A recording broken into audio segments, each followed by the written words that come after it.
नमस्कार जी। हरियाणा के मुख्यमंत्री श्रीमान मनोहर लाल खट्टर जी, केंद्रीय स्वास्थ्य मंत्री श्री मनसुख मांडविया जी, केंद्रीय स्वास्थ्य राज्य मंत्री डॉक्टर भारती पवार जी, हरियाणा के स्वास्थ्य मंत्री श्री अनिल विज जी,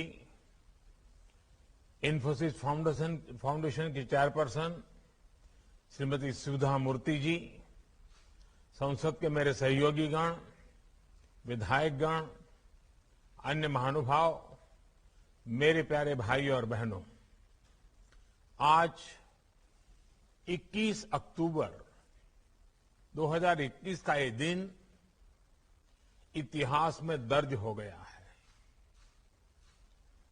भारत ने अब से कुछ दूर पहले ही 100 करोड़ वैक्सीन डोज का आंकड़ा पार कर लिया है।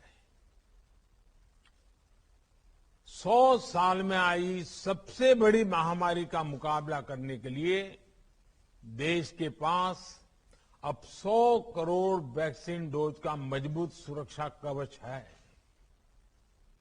ये उपलब्धि भारत की है, भारत के प्रत्येक नागरिक की है। मैं देश की वैक्सीन मैन्युफैक्चरिंग कंपनियां, वैक्सीन ट्रांसपोर्टेशन में जुड़े कर्मयोगियां, वैक्सीन लगाने में जुटे हेल्थ सेक्टर के प्रोफेशनल्स, सभी का खुले मन से, हृदय से बहुत बहुत आभार व्यक्त करता हूं। अभी कुछ देर पहले ही मैं राम मनोहर लोहिया हॉस्पिटल में एक वैक्सीन सेंटर से होकर के आया हूं। एक उत्साह है और दायित्व बोध भी है कि हमें मिलकर कोरोना को जल्द से जल्द हराना है। मैं प्रत्येक भारतवासी को बधाई देता हूं। 100 करोड़ वैक्सीन डोज की ये सफलता प्रत्येक भारतीय को अर्पित करता हूं।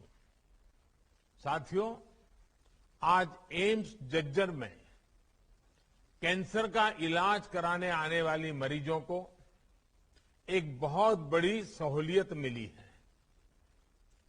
नेशनल कैंसर इंस्टीट्यूट में बनाए ये विश्राम सदन मरीजों और उनके रिश्तेदारों की चिंता कम करेगा।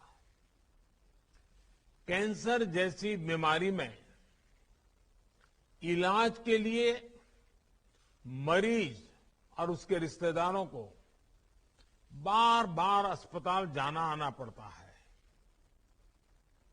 कभी कभी डॉक्टर से सलाह, कभी कोई जांच, कभी रेडियोथेरेपी, कभी कीमोथेरेपी।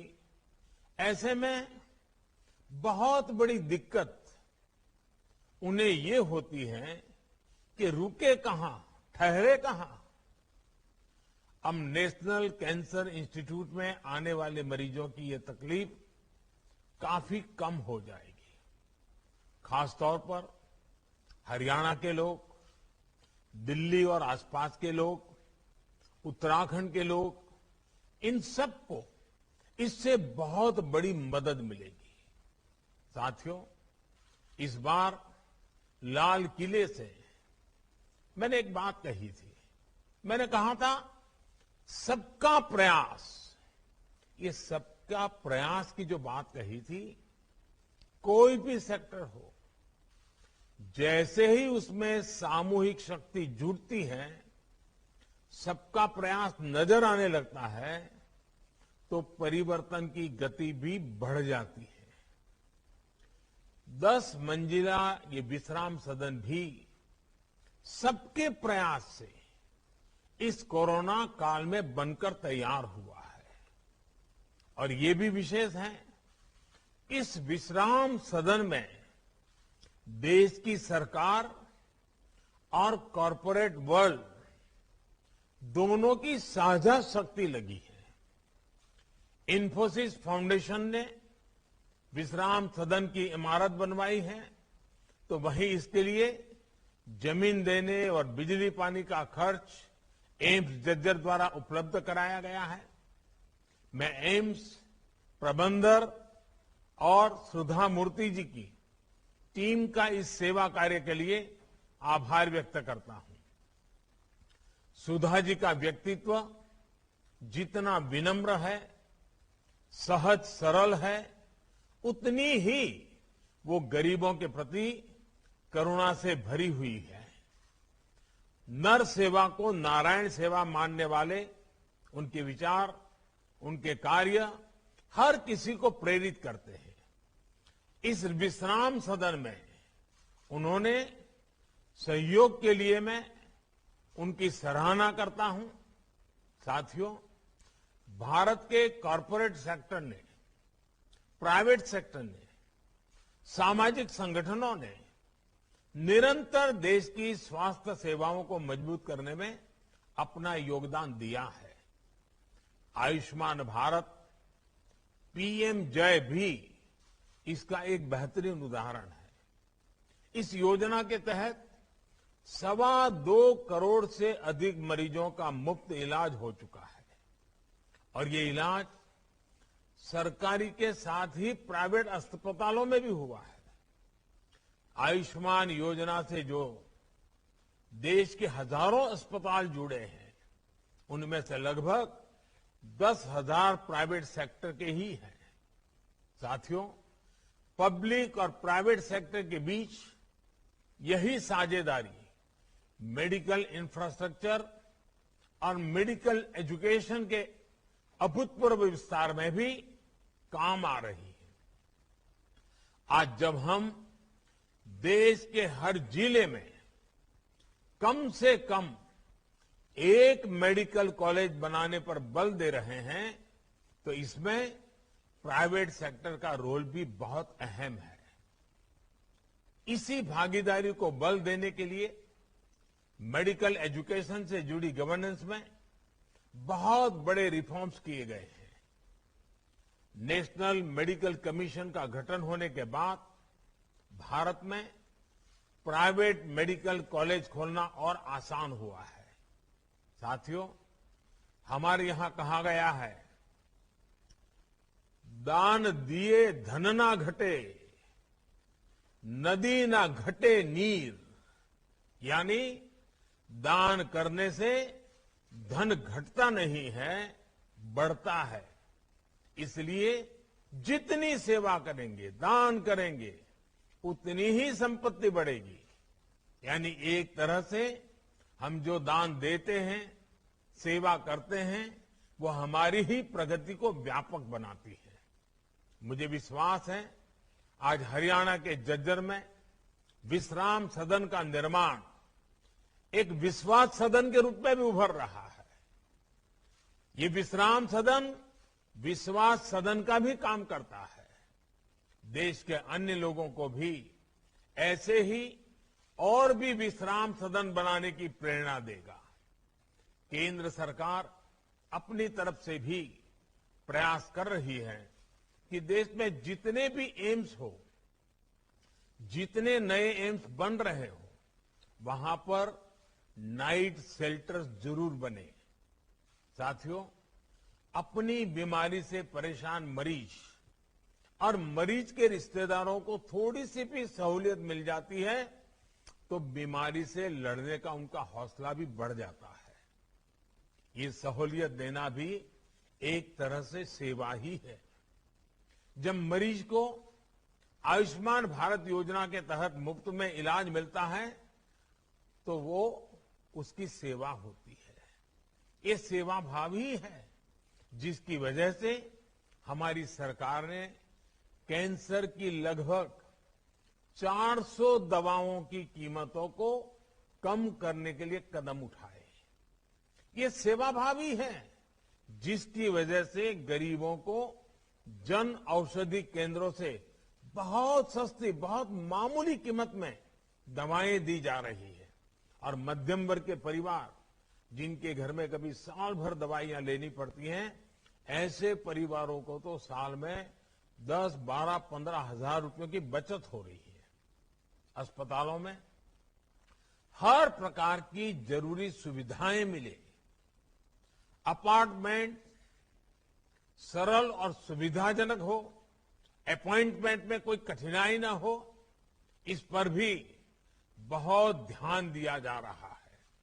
मुझे संतोष है कि आज भारत में इन्फोसिस फाउंडेशन जैसे अनेक संस्थान सेवा परमो धर्मः के इसी सेवा भाव से गरीबों की मदद कर रहे हैं, उनका जीवन आसान बना रहे हैं।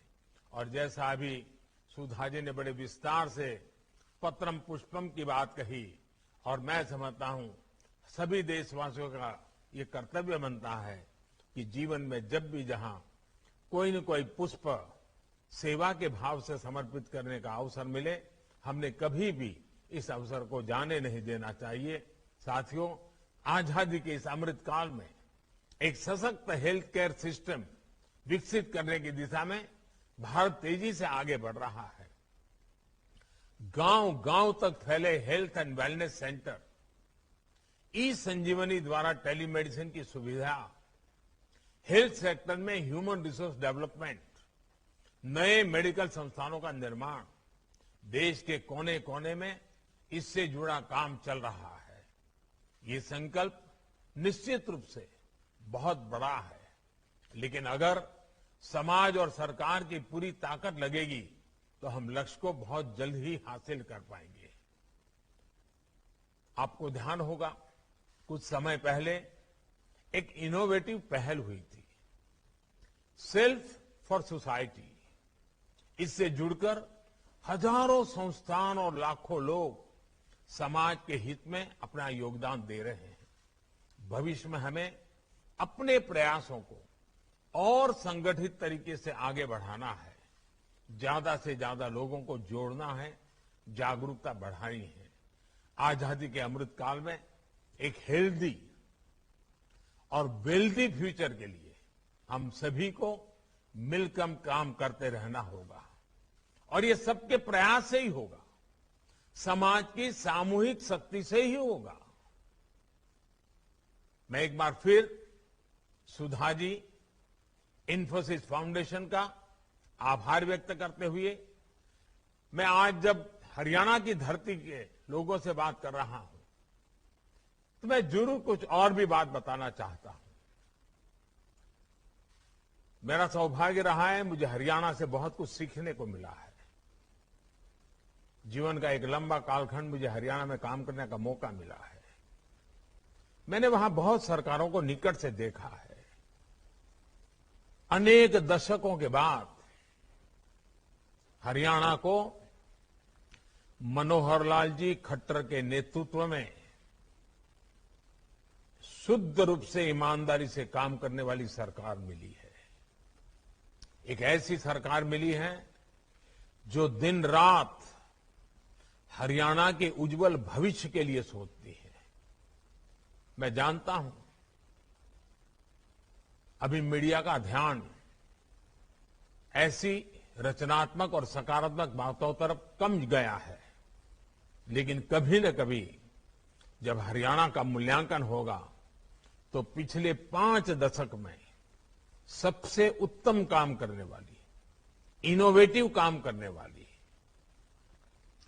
दूर की सोच के काम करने वाली ये हरियाणा सरकार है।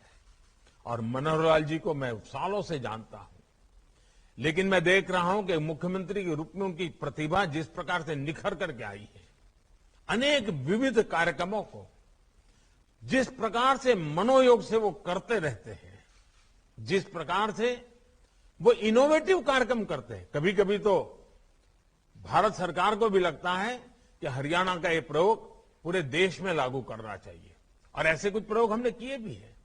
और इसलिए आज जब मैं हरियाणा की धरती के पास खड़ा हूं, उनसे मैं बात कर रहा हूं, तो मैं जरूर कहूंगा कि मनोहर लाल जी के नेतृत्व में भारतीय जनता पार्टी की इस टीम ने जिस प्रकार से हरियाणा की सेवा की है और जो लंबी सोच के साथ जो नींव डाली है, वो हरियाणा के उज्जवल भविष्य की बहुत बड़ी ताकत बनने वाली है। मैं आज फिर मनोहर लाल जी को सार्वजनिक रूप से बहुत बहुत बधाई देता हूं, उनकी पूरी टीम को बहुत बहुत बधाई देता हूं और आप सबका भी मैं हृदय से बहुत बहुत धन्यवाद करता हूं।